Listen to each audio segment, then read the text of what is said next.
Well, welcome to Ron's Rant. I believe we're at 7.0.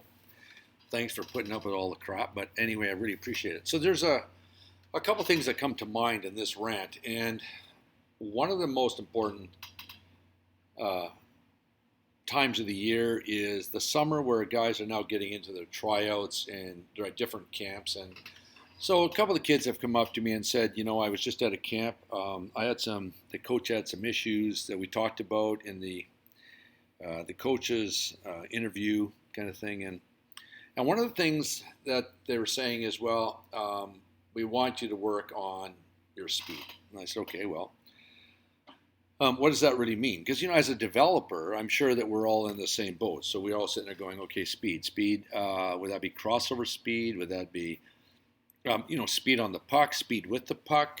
What do you mean? And then the other one is, well, I'd like to work on change of pace. Okay, change of pace. So, and then this particular kid works his butt off. And I'm saying, okay, change of pace. Does that mean glide more, read the play, change tempo on the forecheck, be more deceptive with the puck? My other favorite is we got to be stronger. Well, what do you mean stronger? Is that stronger in one-on-one battles? Is that stronger in net drives? Is that stronger in front of the net and battles again?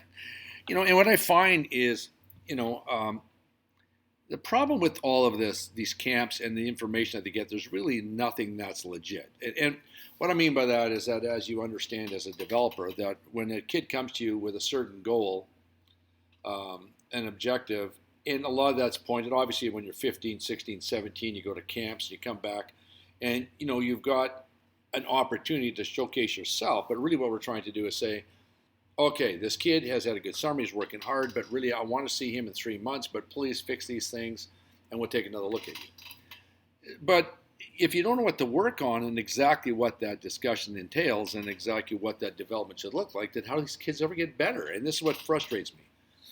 And the other thing that frustrates me, I'm sure you've seen this before, is that at the end of last season, the kids are picked at the end of that season for the next year. And so now we're throwing away, May, June, July, August in development. And a lot of kids can change their life and grow 4 inches and 5 inches and put on 20 pounds or whatever it might be in the course of the summer.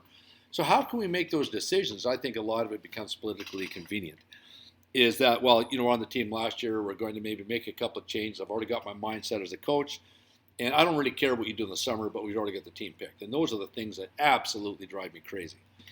Political, I love that one. So I've heard lots of cases, and shame on you parents. Shame on you for doing this. A lot of parents buy their way onto a hockey team. And I understand, but really what are we teaching our kids? And this is my most frustrating thing. And in the past, I've had parents go out to me and say, look, if you sign the player, when I coach junior, I'll pay us some money, wink, wink on the side. And I'm going, I can't do that because ultimately, the cruelest environment that you can be in is in a dressing room where kids feel that they don't belong, and that becomes a bit of a nightmare because you got 20-year-olds in the room, 19, 18-year-olds, and they understand who's there and who's not there, and in the case, especially what's happening right now with a lot of teams. I mean, parents are buying junior clubs so that the kids can play. And hey, I get it. Give yourself an opportunity. I understand that. But really, at the end of the day, isn't it really about work ethic and attitude? And what I find is this summer has been, well, I'd say this last year has been a bit of a nightmare. And I really want to point out something, and we call it adversity. So a lot of coaches, have said, they say things like, well, these kids now are all entitled. They don't understand adversity. So in the history that I've been around the game, I can go back and look back and say that, well, the weight training in the gym really wasn't, it was a great separator. It really wasn't part of someone's training regimen. I mean, you would do it, but then it became, well, if you trained, you got an advantage, and you more or less set that upon yourself. So that's what I did when I was younger. So then everybody understood that weight training became very important. And if you look back, just look at Wayne Gretzky when he was, a young guy, and look at the physical maturity that he had when he was playing pro and the size. Take a look at guys now. I mean, they're beasts compared to what he was. And that's just a change in philosophy. So really, over the course of years, is that players now have come to realize that if you don't weight train, you're really not going to play at the next level. And they have, strength and conditioning now that you have to prepare for. You've got the Wingate test or bikes, anaerobic, all this testing and fitness level stuff. And so if you hate training now, you're not playing. It's very simple. Before you trained because it gave you an advantage, but if you were naturally strong and because of what you did, you really didn't train that much. Back, guys would smoke, cigarettes between periods. So, the game's come a long way. But so when you think about it, really what's happened in when it comes to intensity and work ethic, the kids have kind of evolved that they go to the gym and they train. And I was saying to a young lad today, I said, well, when you go in and you're working on understanding adversity, you have physical adversity. So when you go, so have you ever done a negative set?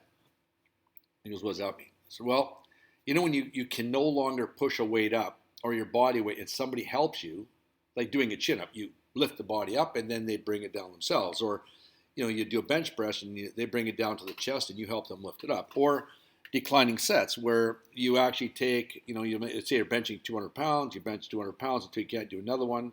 And then you strip off some plates and you do it again until you can't do another one. You strip off some plates, you can't do another one. And what it creates is this incredible burn in your muscle. And I've witnessed guys that when you do that, they just can't handle the pain. And so what everybody does, everybody trains fairly hard, but what happens is they become used to physical adversity. I call it physical adversity or physical pain.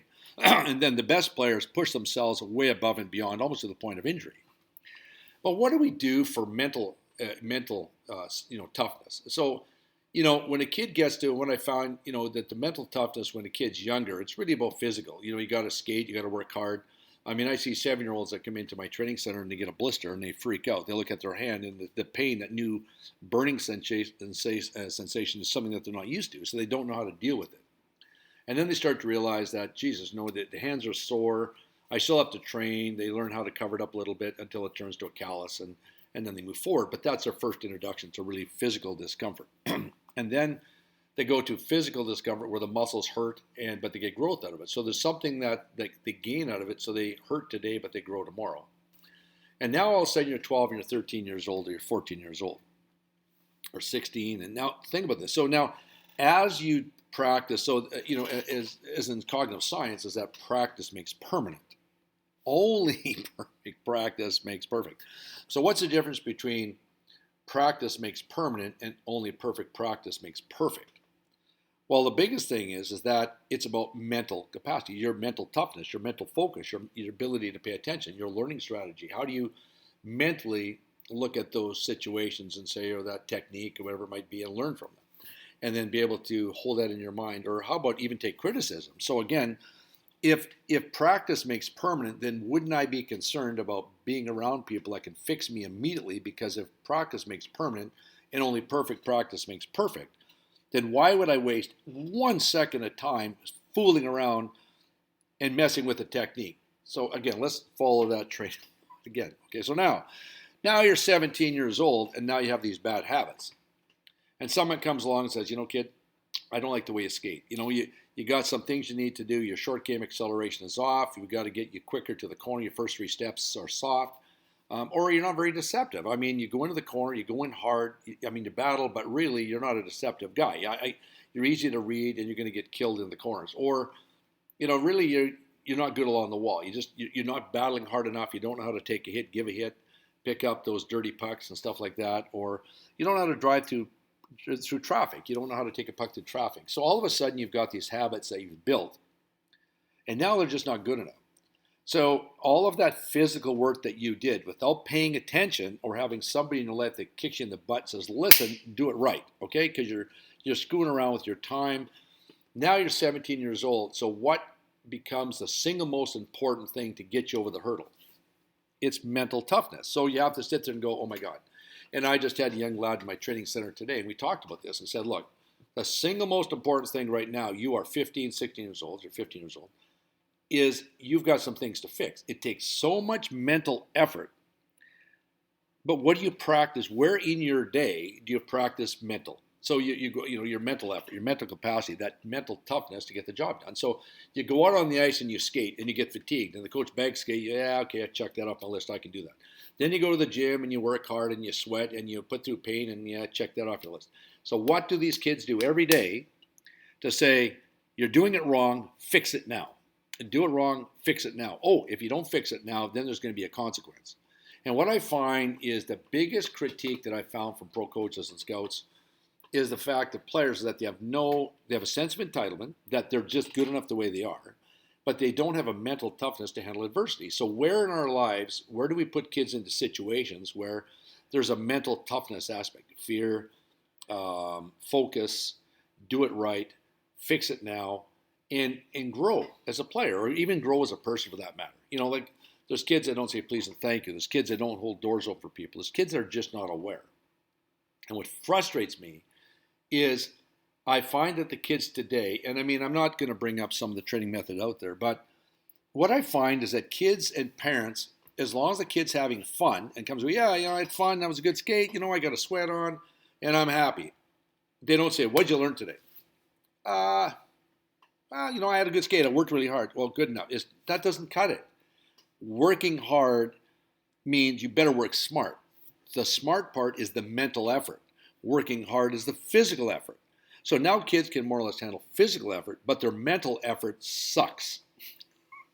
And what I find is that as soon as you give them a little bit of a poke, and you give them a poke 3 times because you have to remind them. And so an interesting story, it's kind of funny that this one player, and you watch, kids that are 7 and 8 grow up, and then they get to a certain age where all of a sudden, dad's poking the bear, come on, focus more, you did this wrong, focus more. And all of a sudden the kid kind of snaps at his dad a little bit. So the parent leaves in this situation, and I talked to the kid, I said, can I bring something up, is that who created this problem? You did.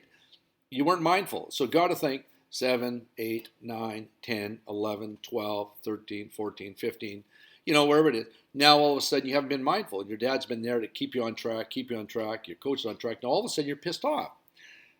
But really, since you're 7 years old, your parents babied you. So what's the difference between being a boy and a man is accepting responsibility. Like, okay, so now you want to be mindful.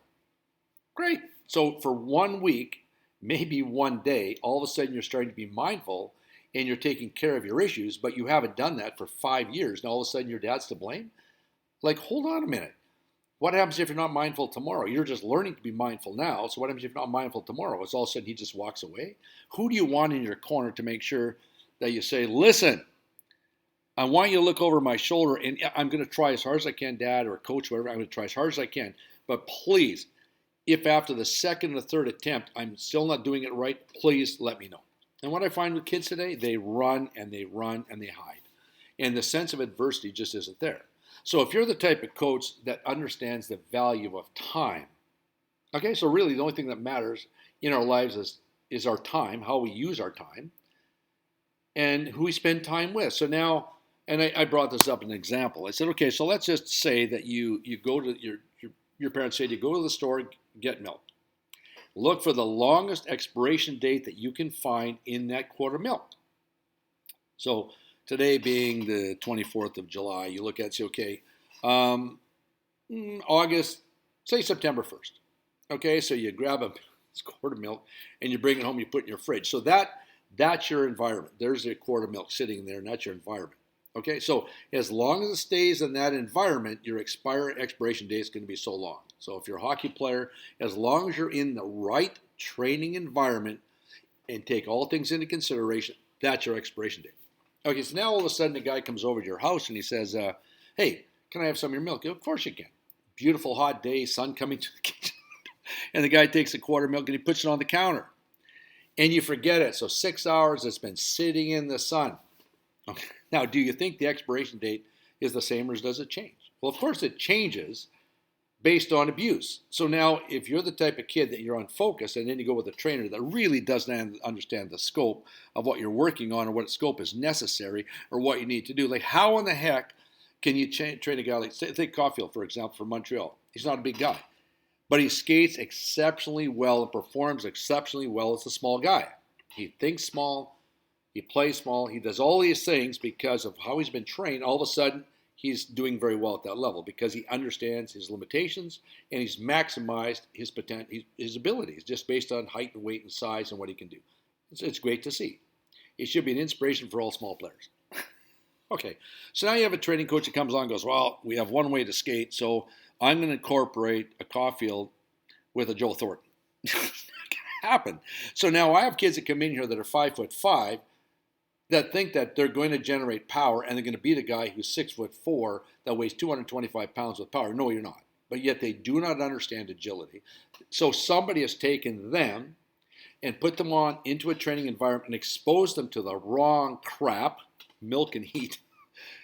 And then they put them back in their training environment. Now they're messed up. So their expiration date has now changed. So instead of having potential for when they're 19, 20, 25, 30, now they're sitting at, well, now you're done at 17. And this is what drives me crazy, that people today can't handle that level of criticism or constructive criticism, which is, please don't waste time. Please don't let me get past that. Please put the milk, get that, hey, quick, pour it, get it back in the fridge. Right? Don't leave it on the counter and mess around with my expiration date.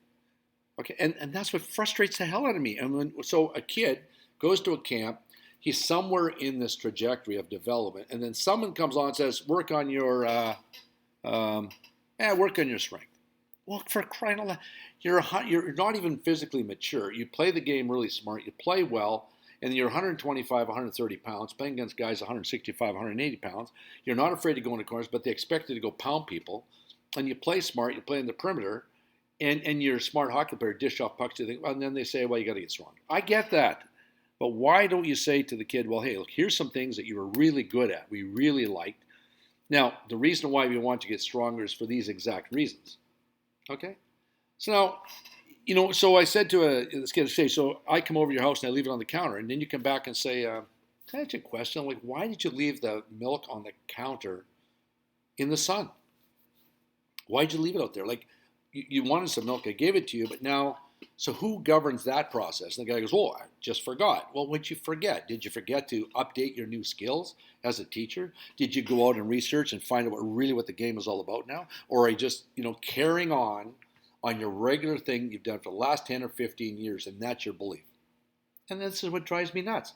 So kids all aspire to the highest level. And what I found is that there's a lot of kids out there that work smart, and I've worked with a lot of pros that work their ass off. These guys work hard, and all of a sudden they get to a certain level, and you can see their expiration date, but they don't know how to change because they're stuck in a rut. They don't know how to handle mental adversity to take themselves out of that rut and change their direction. And there's some guys that just have that natural ability. They just keep getting a little bit better constantly, because they understand that the process of change takes a year to do this, and they can do it little by little, and all they try to do is change a little bit each day.